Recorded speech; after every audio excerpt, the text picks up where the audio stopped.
C'est ce dimanche 16 novembre 2025 que la panoplie de rencontres programmées pour le compte de la deuxième journée du championnat D1 du Togo ont été jouées au stade de Gbossimé à Lomé. Les Shooting Stars de la capitale ont dominé leur homologue de l'AS Bina 1-0. On démarre de la meilleure des façons, mais il faut souligner aussi que les matchs ne sont pas assez faciles pour nous.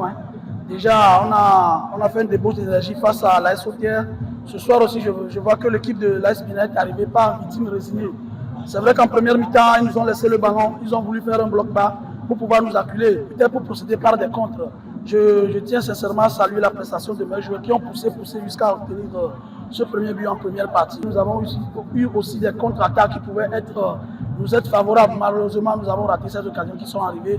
Mais ce que je retiens ici, c'est la victoire de ce soir, les 3 points que nous venons de prendre en compte. Quand j'arrive sur une équipe, j'ai un projet de jeu que je mets en place. Avec le report de la fédération, ça nous a encore beaucoup plus profité d'installer ce projet de jeu que moi je disais, on devait en 2 saisons le parfaire. Mais maintenant, je pense que ça c'est en train de marcher. Nous jouons contre l'entente. Pour le moment, on va savourer cette seconde victoire. Je vais retourner corriger ce qu'il y a à corriger.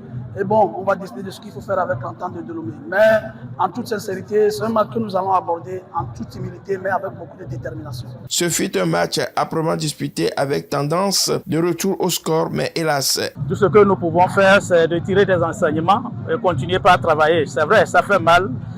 2 journées, 2 défaites, ça ne nous ressemble pas. Et donc, on va retourner, aller chercher vraiment à corriger le tir pour la 3e journée. Semassi, c'est un club mythique du Togo, mais je crois qu'on les attend de pied ferme, vraiment pour corriger le tir lors de la 3e journée. Cette victoire est la 2e pour l'Étoile filante en autant de matchs, le contraire pour l'adversaire qui en est à 2 défaites. Les autres résultats de la 2e journée. Entente 2, Dito 1-2. ACK n'a pas joué, faute d'adversaire contre Unisport. Semassi bat As Oter 2-0. Gomido et As Tambo 0 but partout. AC Barracuda domine largement Espoir de Zior 3-0. Bolessou est tenu en échec à domicile par Asco 1 but partout. En rappel, l'Étoile filante a battu Asbina 1-0. Au classement, ACK arrive en tête avec 6 points, suivi de AC Barracuda 6 points, Étoile filante 3e 6 points également. Asco est 4e, suivi de Bolessou 4 points. 6e, c'est l'entente 2, 3 points, tout comme Semassi, 7e, 3 points, Dito, 8e, 3 points, Espoir de Zior également 3 points, 9e, 10e, Tambo, 1 point, 11e, Gomido, 1 point. Se suivent donc 12e, 13e et 14e, As OTR, Asbina et Unisport qui n'ont pas encore enregistré de points dans ce championnat.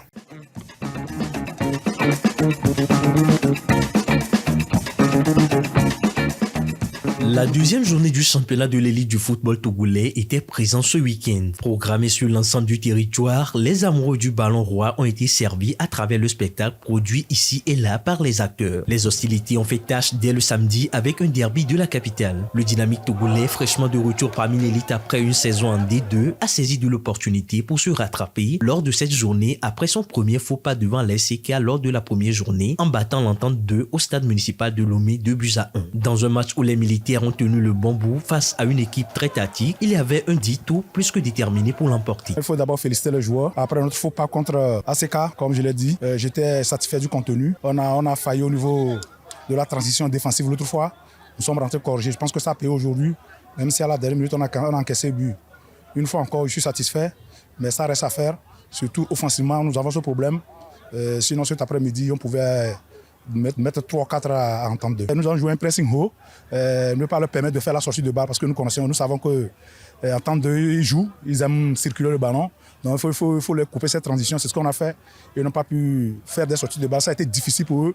Du moment où nous gérons bien la transition défensive, donc on gagnait les duels, on récupère les deuxièmes balles. Je pense que ça a payé dans le jeu. La fois passée, on a encaissé très tôt, on s'est vraiment concentré, comme je l'ai dit, à la défense pour ne pas encaisser comme l'autre fois. Et procéder par les contre-attaques, je pense que ça a payé. Et nous allons toujours corriger la finition. Pour les jaunets bleus, c'est un match à vite oublier. Une défaite, c'est nous qui l'avons voulu.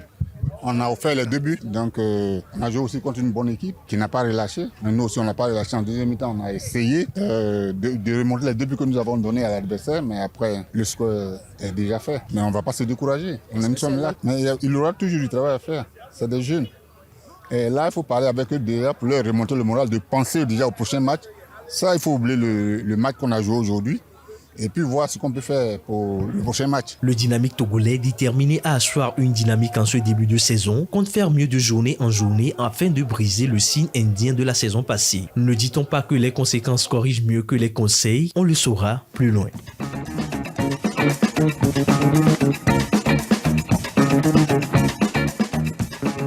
C'est au bout d'une séance de tir au but haletante que la République démocratique du Congo est venue à bout du Nigeria ce dimanche 16 novembre en finale du barrage africain pour la Coupe du Monde 2026. Un but partout au terme du temps réglementaire et des prolongations et 3 tirs au but à 4. Grâce à ce succès, les Léopards participeront aux barrages intercontinentaux avec l'espoir de décrocher une qualification pour le mondial. L'aventure s'arrête du côté des Sapa Eagles, décevant pendant une bonne partie de la rencontre. Les Congolais ont pu laisser exploser leur joie après les tirs au but, vainqueurs de Mbemba, leur capitaine, pour illustrer ce hold-up inattendu de la fabrique de Sébastien Le Sabre et ses poulains. Les Congolais sont probablement passés par toutes les émotions ce dimanche soir. Rapidement menés au score par des Nigériens entreprenants, ils ont malgré tout su relever la tête pour renverser la situation.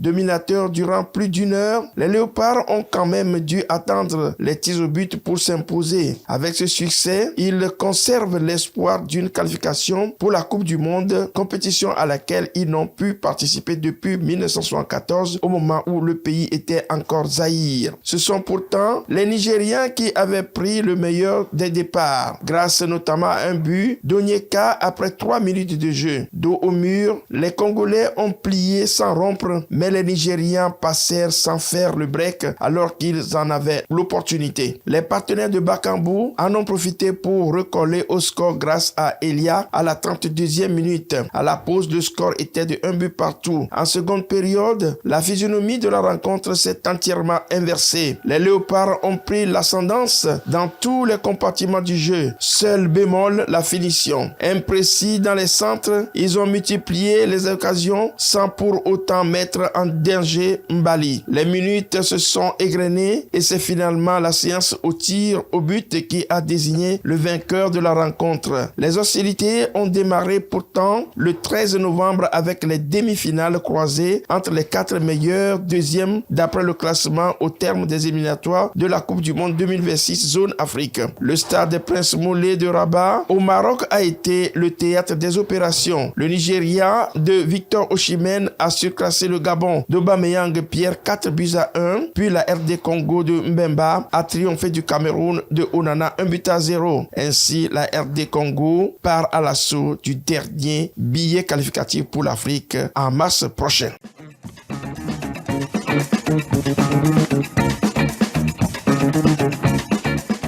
La Fédération togolaise de football a accueilli du 13 au 14 novembre 2025 une mission officielle du bureau régional FIFA Afrique dans le cadre du programme FIFA Forward, conduite par El Hadji Watch Diop, directeur du bureau Afrique de FIFA à Rabat, et Nathan Nascimento Brito, manager du développement au sein du même bureau. Cette mission répond à 2 objectifs: assurer un contact régulier avec les fédérations membres et accompagner la mise en œuvre des projets structurants financés par la FIFA. Nous sommes arrivés avec mon collègue Nathaniel Nascimento Brito qui s'occupe du Togo, entre autres pays. Et l'objet principal de la mission, c'était d'abord une mission de routine, parce que nous avons le devoir de visiter nos fédérations au moins une fois par année, ne serait-ce que pour préserver le contact avec les principaux dirigeants. Et deuxièmement aussi, vu que la Fédération togolaise de football a nommé depuis le 1er septembre un nouveau secrétaire général, c'était une occasion de le rencontrer, d'échanger avec lui, de lui présenter un peu le programme Forward, qui est le programme phare de développement de la FIFA, et lui indiquer également tous les avantages que procure la bonne utilisation de ce programme-là. C'est aussi l'occasion de faire ce qu'on appelle un rappel de ce qu'est la FIFA, d'où elle est venue, comment elle est gérée et comment on doit utiliser le programme Forward dans le cadre des projets de développement. On en a profité aussi pour faire un petit rappel sur la gouvernance financière qui est très chère à la FIFA. Cette mission s'inscrit d'abord dans le cadre des visites annuelles obligatoires du Bureau Afrique auprès des fédérations. Elle revêtait également un caractère particulier avec la nomination récente le 1er septembre du nouveau secrétaire général à la Fédération togolaise de football. La première journée ainsi a été consacrée à une rencontre stratégique avec le secrétaire général Mana Palanga, puis le président de la fédération, le colonel Guy Kossi Akpovi, avant une séance de travail élargie aux chefs de département. La mission a été marquée par un programme de travail dense centré sur la gouvernance et le développement. Les experts de la FIFA ont d'abord présenté de manière approfondie le programme FIFA Forward en détaillant ses priorités, ses mécanismes et les exigences liées à sa mise en œuvre. El Hadji Work Diop a ensuite expliqué le cycle d'approbation des projets ainsi que les nouvelles procédures avant que Nathaniel Nascimento Brito ne présente le guide de gouvernance financière de la FIFA. Cette présentation a mis l'accent sur plusieurs points essentiels: la prévention des conflits d'intérêts, la gestion des entités subsidiaires, la visibilité et le branding des projets forward, ainsi que les obligations en matière de reporting financier et opérationnel. L'ensemble de la session a permis aux responsables de la fédération de renforcer leurs compétences dans la gestion technique, administrative et financière des projets de développement.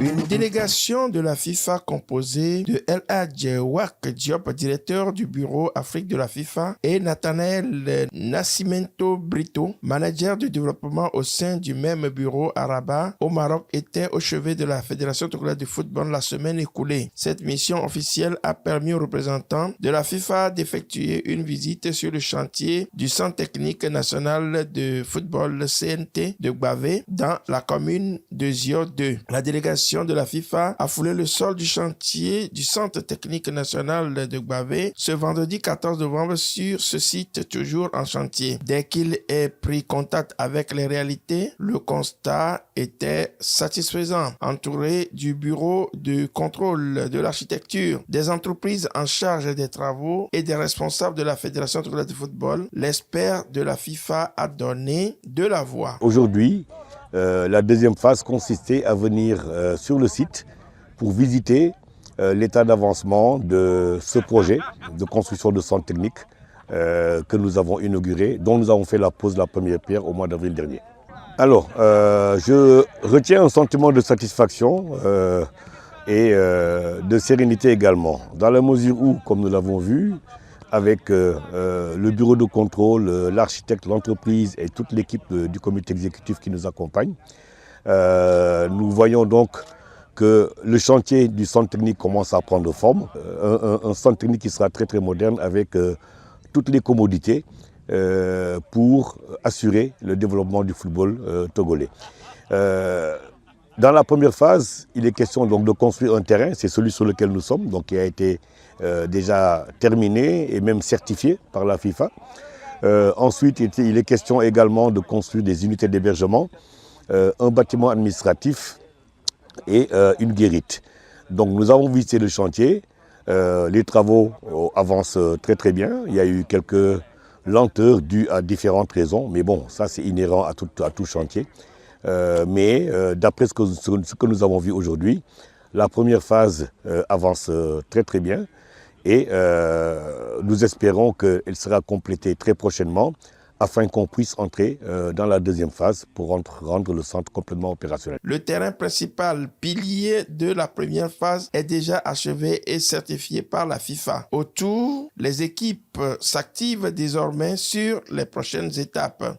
les logements, le bâtiment administratif et la guérite de sécurité. L'ensemble est conçu pour accueillir dans les meilleures conditions les joueurs, les entraîneurs, les arbitres, les encadreurs techniques, les officiels ainsi que toutes les délégations concernées par les activités du centre.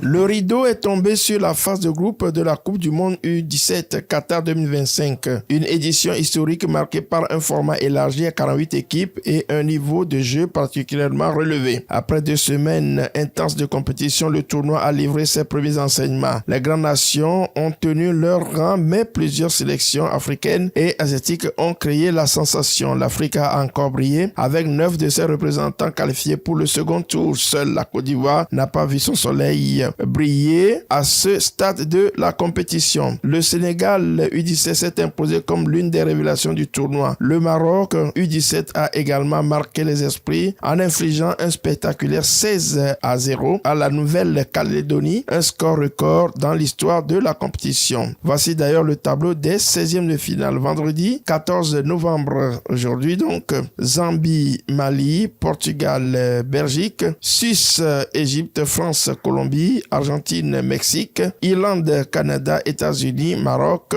Brésil, Paraguay. Samedi 15 novembre, demain donc, Sénégal, Ouganda, un choc africano-africain. Corée du Sud, Angleterre, Italie, République tchèque, Japon, Afrique du Sud, Allemagne, Burkina Faso, Venezuela, Corée du Nord, Autriche, Tunisie et puis Croatie, Ouzbékistan. Dans ce tableau se dégagent 2 chocs africano-africains, Zambie, Mali, puis Sénégal, Ouganda, avec en prime le Burkina Faso qui affronte les champions du monde sortant l'Allemagne.